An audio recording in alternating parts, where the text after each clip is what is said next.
Mga kababayan, matunog po ngayon ang salitang We Are One at kumakalat po ito sa social media, no? Sa FB, sa TikTok, sa YouTube, at Twitter. Marami po akong nakikita, mga kababayan. At pati po mga kapatid sa Iglesia ni Cristo ay nagpapahiwatig na rin. Trending po ito ngayon, mga kababayan. Pati ang INC News in Updates, mga kababayan, ay nag-post rin itong We Are One. Mukhang isa na ba itong hudyat, mga kababayan, na magkakaroon ng big rally ang Iglesia ni Cristo.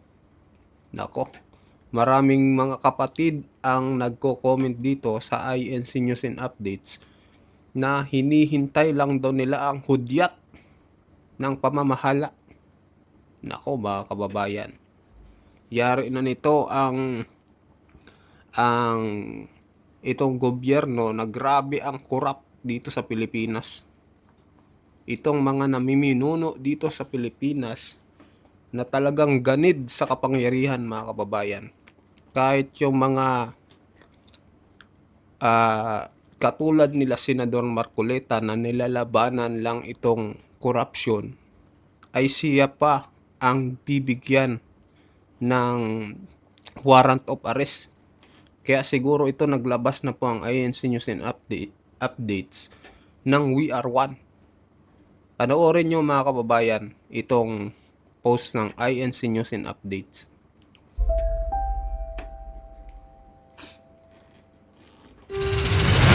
Yan po. Yan, INC Central. Ito po yung templo po ng INC Central.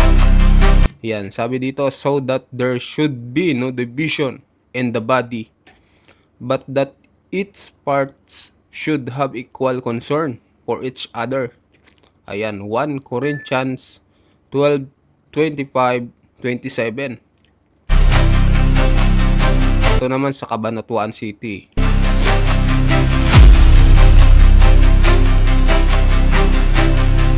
Ayan, ito sa Capital Quezon City, if one part suffers, ayan mga kababayan, every part suffers with it.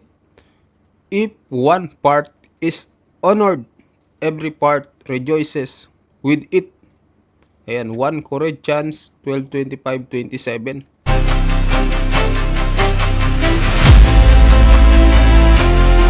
Ito naman sa Tondo, Manila. Ayan, nagpapahiwatig na ang dami, no? Dito sa bahay ng kapilya, yung mga part ng mga kapatid na sumasamba. Ayan. Now you are the body of Christ and each one of you is a part of it. Ayan mga kababayan.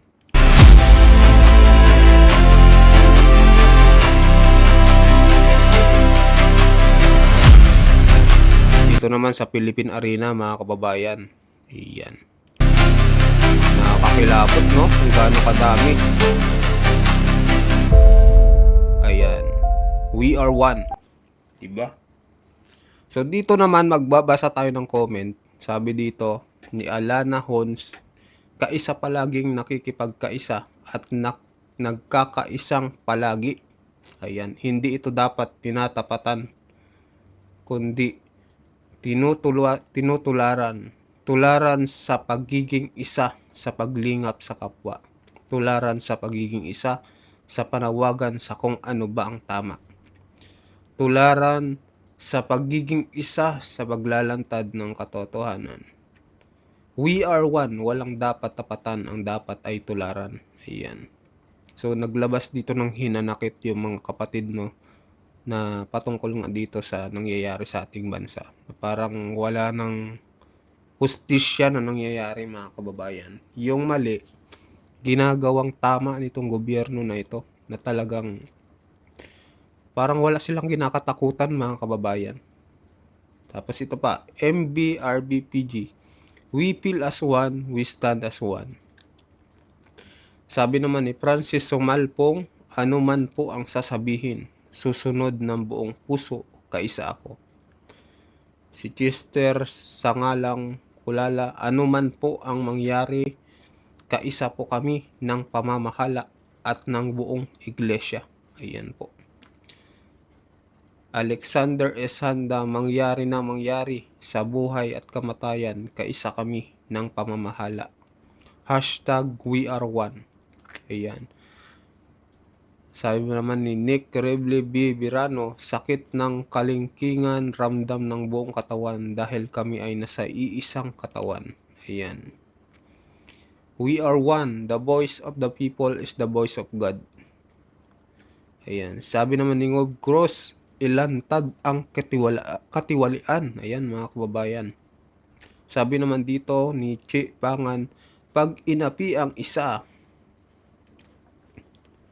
ayan, pag inapi ang isa, inaapi ang lahat. Pag pinagdiwang ang isa, ipagdidiwang ang lahat. Ayan. So, grabe ito mga kababayan, yung mga comment dito. Halos mga kapatid na nagko-comment dito, no, na nakikipag-isa at naghihintay ng hudyat kung ano yung sasabihin po ng pamamahala, no.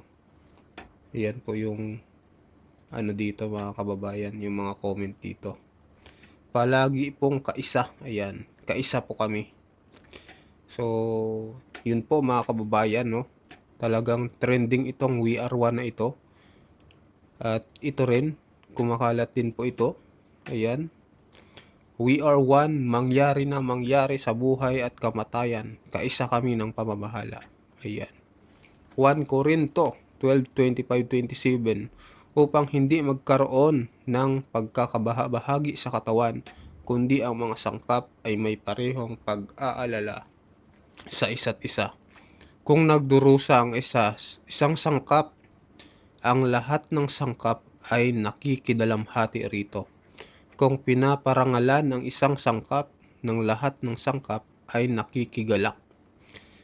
Kayong lahat ay katawan ni Kristo at bawat isa sa inyo ay bahagi nito.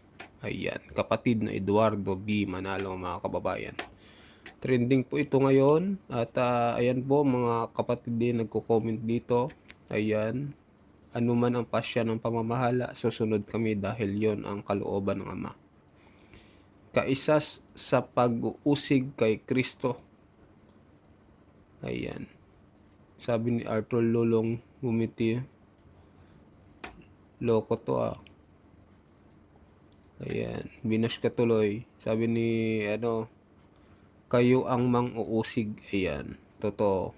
Mga mang-uusig do. Ang pagkakaisa ng Iglesia ni Kristo ay tatak ng Espiritu Santo ng Diyos Ama. Hindi kayang tapatan o gayahin, ninuman purihin ang Panginoong Diyos, ang lahat makapangyarihan sa lahat. Count me in po, ang Pilipinas ang huling bayan ng Diyos. Ayan, mga kababayan. So, trending po ito ngayon. Talagang kumakalat. Kahit saan po ako, talagang nakikita ko siya. Ayan, we are one. It din. We are one. Ayan po. Tingnan pa natin yung iba. Ito pa. We are one. At kahapon lang ito mga kababayan. Daming nagpo-post ng mga ganito. Ng we are one. Ito pa din. Ayan. We are one. Sabi, we are one. One faith. One purpose. One body in Christ. Together we stand firm unity. Guided by God's will. Are strengthened by our shared faith, all for the glory of God. Ayan. So, nakakapangilabot mga kababayan, no? Dahil pag ginawa talaga nila kay Senador Marcoleta yung warrant of arrest na gusto nilang ibigay, ay baka ganito ang mangyari mga kababayan. Marami talagang mga kapatid na magagalit at talagang kung ano po yung sasabihin, talagang makikipag-isa mga kababayan. Kasi wala namang ginawang mali si Senador Marcoleta mga kababayan, kundi ay labanan lang ang korupsyon at gusto lamang niyang malaman yung katiwalaan patungkol sa flood control scam, pero siya pa yung inuusig ngayon at siya pa yung gustong bigyan ng imbentong kaso ng gobyernong ito at gusto pa siyang ipakulong, mga kababayan. Kaya talagang maraming nagagalit, no? Pero ang nangyari nga sa Krame nung isang araw daw, wala daw gustong mag-serve ng warrant kay Senador Marcoleta kasi nga daw ay natatakot sila sa sa mangyayari, mga kababayan. Ganun po yung nangyari. Yung PNP tsaka CIDG ay nagkatensyon sa Camp Crame dahil natatakot mag-serve ng warrant, nagtuturoan mag-serve ng warrant, mga kababayan. Yun po yung nakalap natin na informasyon, no? So yun po, mga kababayan, ano po masasabi nyo dito sa We Are One ito na talagang matunog? Ayan, tingnan pa natin yung iba. Ayan, ito pa, Liza T. Allegro, We Are One. Ito din, We Are One. Ito ganda, oh. We Are One. Ayan, sa Pilipinas. Mapa ng Pilipinas naman, mga kababayan. Ayan, sabi dito ni Lay A. Flores, siya po yung nag-post nito kahapon at mayroong 0.3 likes at 491 comment. Isang hudyat lang magkakaalaman ang lahat kung ano ang pasya, yun ang masusunod. Naku, kakakilabot, mga kababayan. Isang hudyat, magkakaalaman ang lahat kung ano ang pasya, yun ang masusunod. We are one faith, one purpose, one body in Christ. Ayan, mga kababayan. Ito pa, We Are One. Ayan, templo ng Central naman ito. At ito, We Are One. Dami, mga kababayan. Trending talaga ito. Talagang ano talaga, no? Kahapon pa na nakikita ko sa social media yung We Are One. Simula nung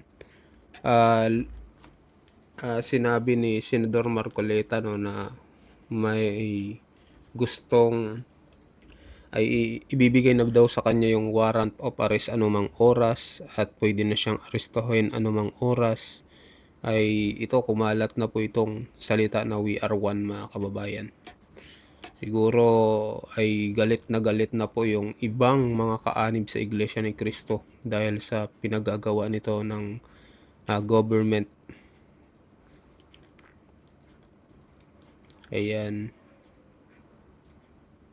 Ito, We Are One ulit, di ba? So, yun po, mga kababayan. Mag-comment po kayo ano masasabi nyo dito, no? So,